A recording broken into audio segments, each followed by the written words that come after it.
yeah, the task for today is, revisit those two and then see if any of you have any updates. I know for the the Probit regression model, I shared with you all a GIB sampler in R. And maybe we can start with that to see if it's working for at least one of you. I tried to convert the R code into Python, and I got the loop to run. I don't know if it's right. I tried to compare some of my results to R, and they were a little different here. I guess I can share my screen. Would that make sense? Yeah, sure. You might want to, share, I don't know, like desktop, because you might have to go back and forth, right, with the R. Oh, yeah, sure. Yeah, but take your time. I mean, no worries. And Ted, feel free to jump in. I mean, we don't see you, but even if you show your camera, usually we don't see you anyway. I'm just teasing you. Probably not the best way to do that. Okay, so this is the R notebook here. Let's see. So the beginning was pretty straightforward. I just kind of cleaned it in the same way to kind of, make these like factor variables. And then set this up in the same way. And then I went for the loop. And yeah, definitely there's something weird happening with the betas. I don't know. Do you want me to walk through it, or do you want me to just show you like the difference in results? Maybe walk us through. Yeah, sure. Yeah, especially I guess some of the coding will be different, right? I mean, from R. Yeah. Okay. So here, this is just like the same as it was in the R notebook. This part is actually pretty straightforward how this is the same. But then you get into the loop, and so I iterated these like kind of the same way, except I iterated them with zeros instead of missing. I guess missing probably makes more sense. But same idea. And then I went in, and so I think maybe possibly an issue with Isaac's code, I'm not certain, was like that you have to say that you're using the dot product for matrix multiplication. That was like an issue I was running into a lot when I was trying to convert this over. It was like trying to use multiplication. Yeah, so this is taking the inverse of I see, right. So X transpose multiply with X, but there's a dot product, like you said. Yeah, because that's what this solve function is doing here. Right, exactly. Yeah, and then okay, maybe that's what it is, but let's see. Yeah. That was an issue that I was running into a bunch. And then kind of like, the same thing here, except just like more terms. And so then I take those two, and then I pull from the multivariate normal with mean as my mean, and the variance as the covariance. Like maybe that's an issue there, like because it like in the documentation it said it was like the covariance and not the like covariance matrix, but like this is a matrix, so I think it's fine. And then this part was pretty similar. Let's see. Yeah, this is just beta post, and then yet again with the dot product stuff here. And I was just turning X into a matrix so I could more easily just get to that. Oh, that should be I. That shouldn't be 1. Look at that. Yeah, well, hopefully that fixed the result. Yeah, I mean, if actually as you walk us through, you can set it to run just in case I Yeah, why don't I do that? Why don't I have it run again? Name NP is not defined. Oh, I guess I gotta start over from the top. Yeah, just take your time. And while it's gonna be running, we can take a look at your code. All right. Okay, so here I have it get the max, except I have it go. So in the R code, it has it -1, and I did -2 because Python indexes from 0 and not 1, and I thought that might be causing an issue. So like see here, B, it goes from like yi -1 and not just yi. And then I take those and just pull. Right, I see what you mean. Yeah, I think you're right, because it's the indexing. Well, it was keeping me index out of range issues when I didn't. Right, it makes sense. Yeah, good catch. Yeah.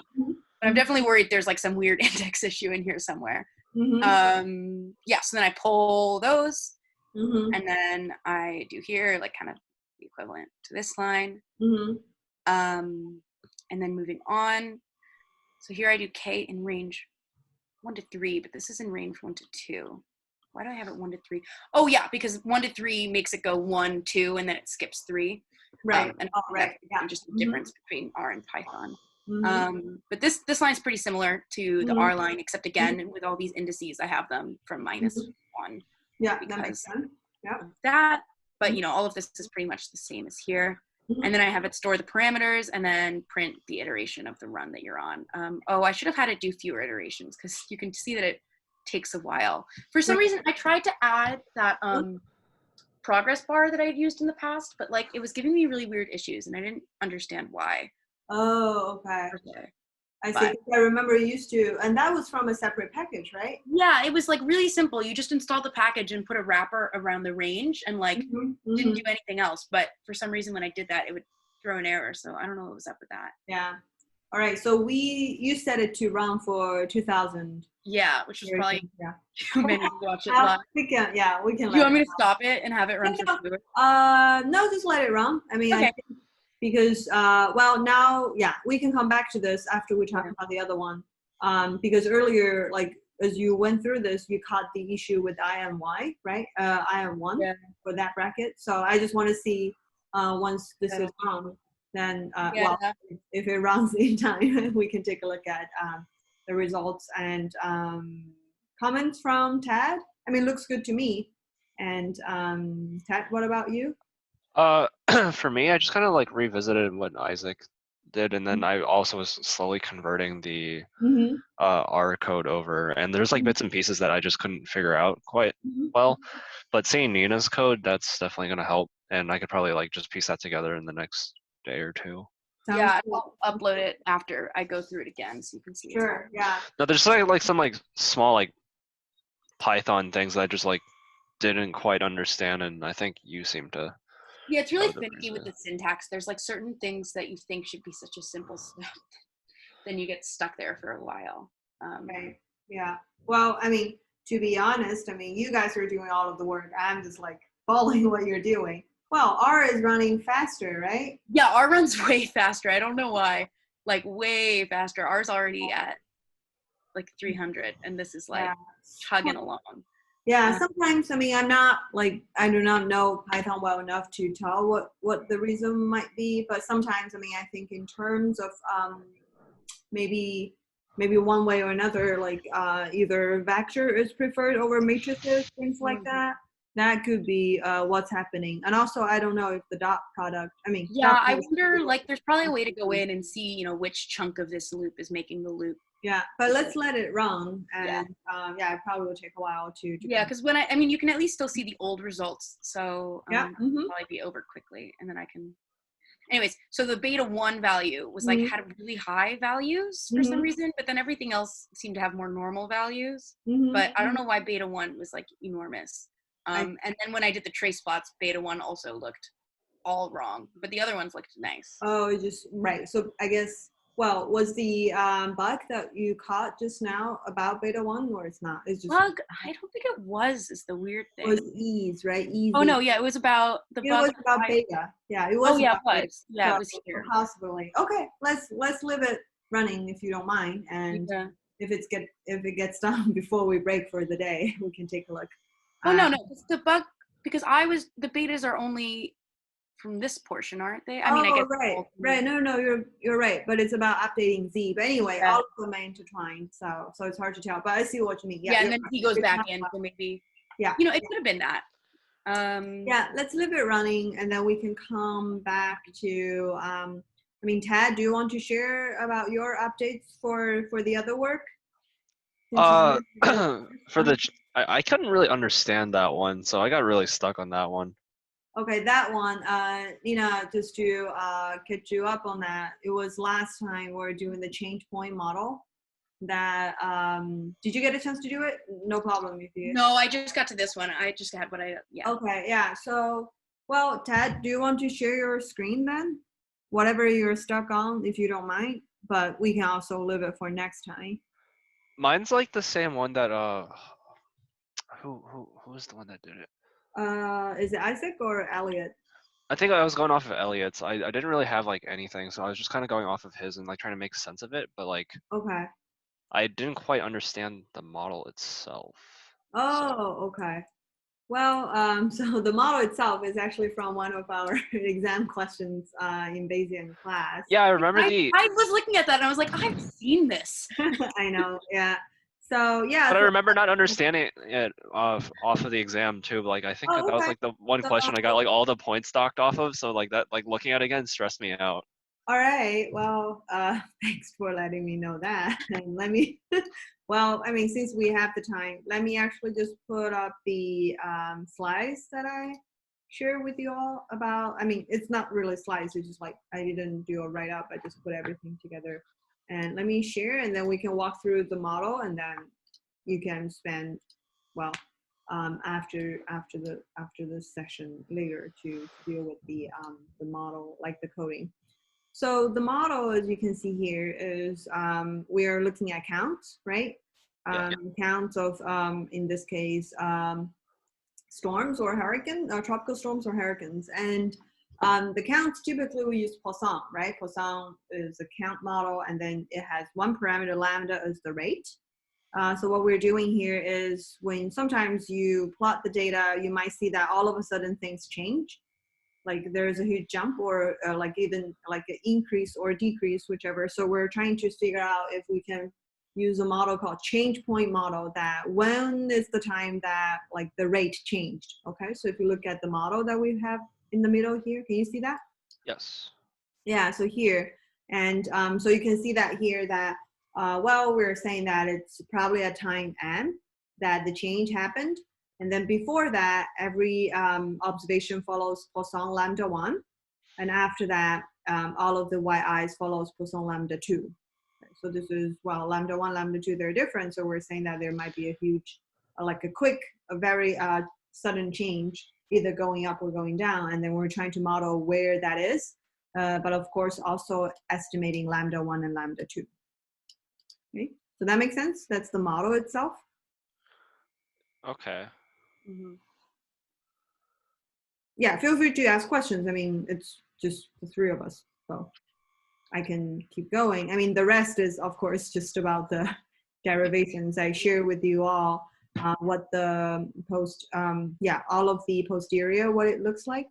And it turns out that we can use the Gibbs sampler because each of the full conditional posterior distributions is available. Right. Yeah, so that's what it is.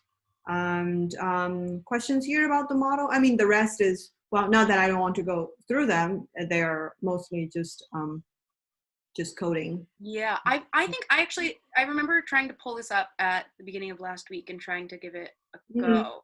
Let me get the model slides up. I was getting stuck on just like how to code the poll from the discrete distribution. I guess Yeah. I never that's I started doing that and I just ended up getting so confused and turned around. Sure. Yeah. Okay. So the discrete, I think we used a uniform. So meaning that each one will have 1 over n minus 1 probability, right? Because you can take one. So there are n time points, but the change point won't happen to the last one. So so you only have n minus 1 possible points for n, and then we're giving a uniform. So that's the prior, right? And after doing all of the derivation, let me show you here. This is where we have. Okay, so in the exam, actually, that's what we did. I mean, we stopped there. Okay, so if we take this, if we take this as right, what we can do for sampling this m is that you see that this is the probability. This is the probability of capital M taking any of the n minus 1 possible values, right? So for a specific small m, this is the probability, right? Yeah, so, well, of course, it's pretty complicated because you have to get the lambda 1 from the Gibbs, right? You have to, for each of the possible m values, you have to, well, sum up all of the, so if m equals to 1, this term is y1, right? Sorry, it's hard for me to highlight, but you know what I mean. Like the power of lambda 1 here. And then the power of lambda 2 will be all of the yi adding up except for the first one. So you have to do that for each of the different possible m values. And find their probability.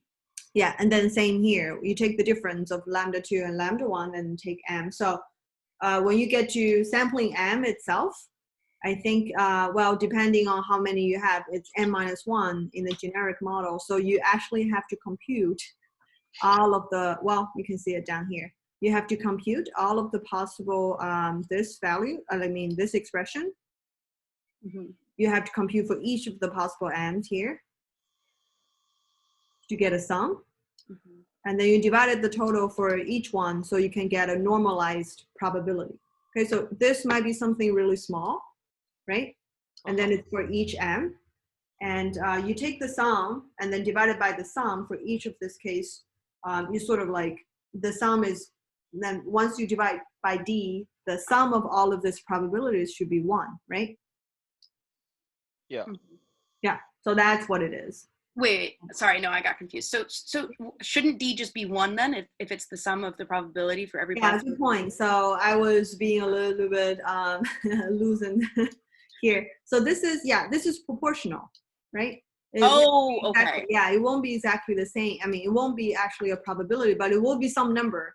So what we're doing is we are adding up all of the possible. And since they're all proportional, it'll be like, so D won't be 1, it'll be like whatever, but everything. Yeah, whatever the sum, but by dividing it.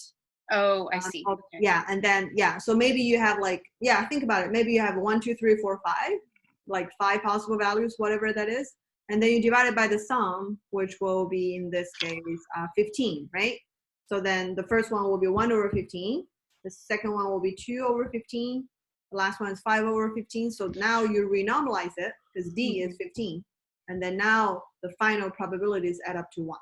Okay. So then let's say I have, like a list or like a matrix or whatever with like each value and the probability that you get that value. How do I then like pull draws from that using right, good point. So that is, I think we actually talked about this at one point. So if you have 5 possible values, you have each a probability for each of the value. You take a multinomial draw. Yeah, let's see, when do we talk about that? I think it was when we were talking about multinomial, like unordered categorical variable, how we model it. Okay. And so in that example, I think we talked about, that was probably before the break. Yeah. And we talked about like, I think it's party voting for 3, or something like that. And then you have 3 different options to choose for each person. So, you're voting for one of the 3, so you have a certain voting probability, right, for each person, and then that add up to 1. So, if I have 1 over 3, 1 over 3, 1 over 3, for that case, I take a multinomial draw with that probability vector, and whatever that speeds out will be, it may be 1, maybe 2, maybe 3. That just tells me which one I'm actually sampling.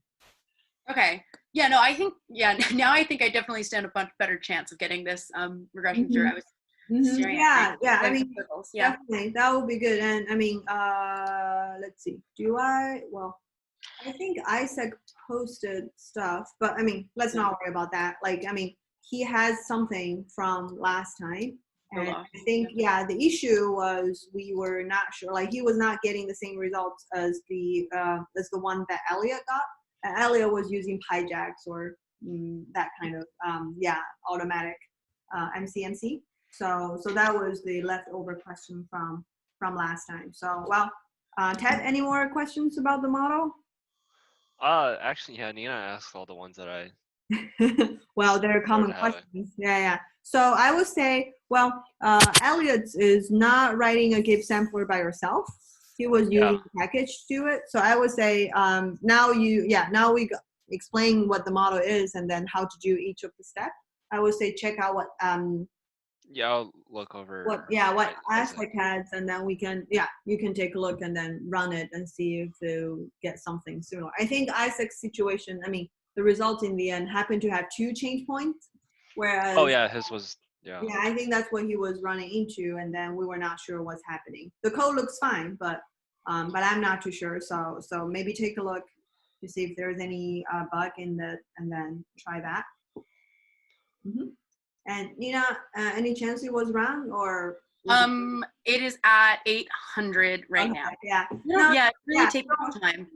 No, don't worry about it. I think we got through most of the part, and then what we can do is next time if you run, once you run it, and then you probably want to upload this to GitHub anyway, because I think others might want to see your results and the code anyway. And then next time at the beginning, we can talk about the results for both of this. Yeah, definitely. Okay. Yeah. And I put together something for next week. It's probably the most challenging task so far, but don't feel frustrated. I mean, it's independent study. I'm not giving you all a hard time to graduate, but it's just like something like combining all of the stuff that we have talked about, like different type of modeling. And I already, yeah, let me just talk about that really quick, and then I will stop recording and get it ready. Yeah, so I put together a model, not only just how the model is like, yeah, it's for a like multiple categorical variable if you want to model them together.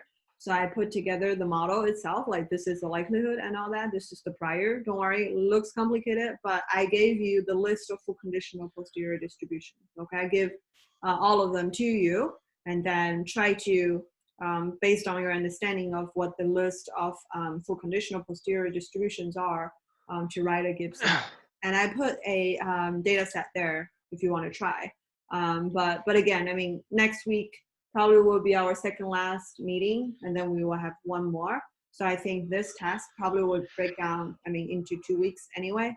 But just take a look. I mean, it involves multinomial likelihood, involves latent class model that we talked about briefly in 347. So I think it might be something good just to, as a combination of various things. Make sense? Mm-hmm. Yeah. And let me actually stop